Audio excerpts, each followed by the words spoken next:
How's it going, guys? Welcome to the Burning Crusade Fire Mage Quick Guide. In this video, we're going to go over things like talents, best in slot, rotation, and other similar things to get you up and going as a Fire Mage as fast as possible when the game launches. There will be timestamps for each part down in the description if you need to see a specific section, but other than that, if you like the video, make sure to subscribe for more guides and news, and let's get right into it.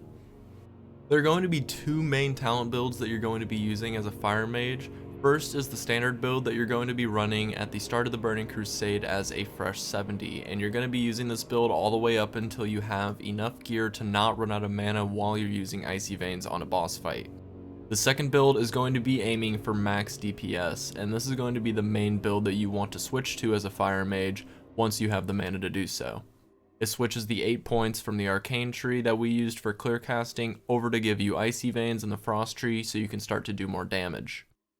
Next up, we have your pre-raid best in slot list. These are going to be the top items that you want to get before going into any kind of endgame raiding, and I've made sure to include the top option for each kind of item.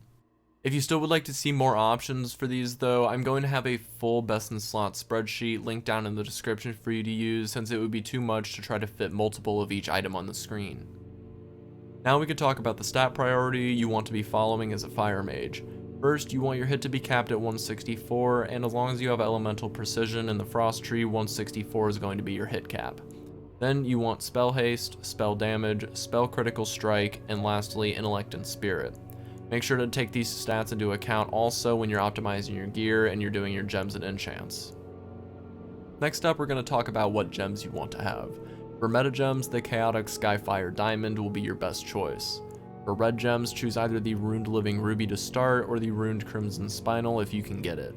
For blue gems, you only need 2 of these to activate the meta gem, so go with a Glowing Night's Eye as a cheaper option or Glowing Shadowsong Amethyst if you want the best one, and fill the remaining blue sockets with red gems on your gear.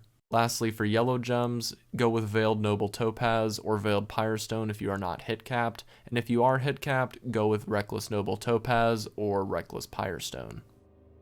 Following that up, these are going to be the enchants that you want to get on your gear.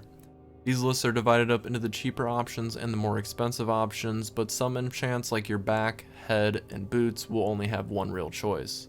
Most of these enchants focus on spell damage, but there are a few that are going to give you some extra health, threat reduction, crit, etc. Next up is going to be one of the more important parts of the guide, which is going to be rotation. Fire Mages will want to run Molten Armor for the best DPS, but use Mage Armor if you find yourself running into any mana issues during a boss fight. For single target, you want to open up the fight with 5 Scorches to make the mob take 15% more fire damage. Then from here, you want to be spamming Fireballs and refresh your Scorch debuff after about 6 or 7 Fireballs depending on how many you can fit in, and keep doing this until the boss dies. For AoE, your Dragon's Breath and Blast Wave are going to be your highest damage choices, followed by Arcane Explosion for AoE spam. Now we can talk about what consumables you're going to want to bring with you to raid. For your flask, you want to be using the Flask of Pure Death. Your food can either be Blackened Basilisk, Crunchy Serpent, or Poached Bluefish. All 3 of these are going to provide the same stats for you. For your potion, you want to use super mana potions if you need mana during a fight, or destructive potions if you want to go for damage. For your weapon oil, you should be using Brilliant Wizard Oil or Superior Wizard Oil for an alternative. Lastly, you can choose to use a Mana Emerald, Flame Cap, or Master Health Stone depending on if you need mana, damage, or survivability, since all these items share a 2-minute cooldown with each other. Last up on this guide is going to be what professions you want to choose as a Fire Mage, and the 2 main professions that you're going to want to have here are going to be Tailoring and Enchanting. Tailoring allows you to make Spellfire and Spellstrike gear, which is going to be really strong at the start of the Burning Crusade, and Enchanting is going to let you add an additional 24 spell power from ring enchants. I'm going to have guides on how to level both of these professions in the near future, so make sure to keep an eye out for those videos. With that being said, this video is good to come to an end. If you enjoyed this quick guide, I'm going to be making more like it in the future, so make sure to hit the subscribe button down below to keep up to date with new guides and classic news. Also, make sure to check the description for links to my socials so you can keep up to date with information about upcoming videos. Thank you all for watching, and I'll see you next time.